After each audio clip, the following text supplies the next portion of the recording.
ഇപ്പോൾ സ്പേസ് എന്ന് പറയുന്ന മേഖലയിലേക്ക് താല്പര്യം ഉണ്ടാക്കിയതിൽ അടിസ്ഥാനപരമായ കാരണം വളരെ വിശാലമായ വായനയും ഒരു ജനറൽ അവയർനെസ്സിനെ കുറിച്ചിട്ടുള്ള പൊതു അറിവുകളെക്കുറിച്ചിട്ടുള്ള ഒരു ധാരണയുമൊക്കെ ആയിരുന്നു. ഇപ്പോഴും എനിക്ക് ഓർമ്മയുണ്ട് നല്ല രണ്ട് പ്രധാനപ്പെട്ട പുസ്തകങ്ങൾ.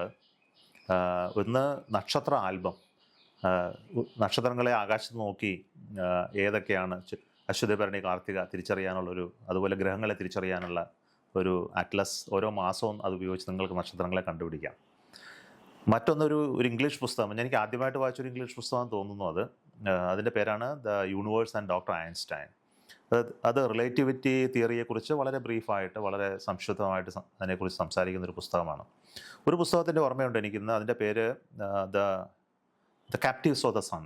സൺ എന്ന് പറയുന്ന നക്ഷത്രത്തിൻ്റെ ക്യാപ്റ്റീവ്സ്, അത് ഗ്രഹങ്ങൾ. ഓരോ ഗ്രഹങ്ങളെക്കുറിച്ചും ബുധൻ, ശുക്രൻ, ഭൂമി, ചൊവ്വ, വ്യാഴം, ശനി, യുറാനസ്, നെപ്റ്റ്യൂൺ, പ്ലൂട്ടോയെക്കുറിച്ച് അന്ന് അവൈലബിൾ ആയിട്ടുള്ള ഇൻഫർമേഷനുകൾ. 1970 കാലഘട്ടമാണെന്ന് ഓർക്കണം. അതെല്ലാം കൂടെ നല്ല നല്ല കളർ പിക്ചറുകളൊക്കെ ആയിട്ടുള്ളൊരു ചെറിയ പുസ്തകമായിരുന്നു. ഈ രണ്ട് പുസ്തകങ്ങൾ എനിക്കുണ്ടാക്കിയ ഇൻഫ്ലുവൻസ് വളരെ വലുതാണ്.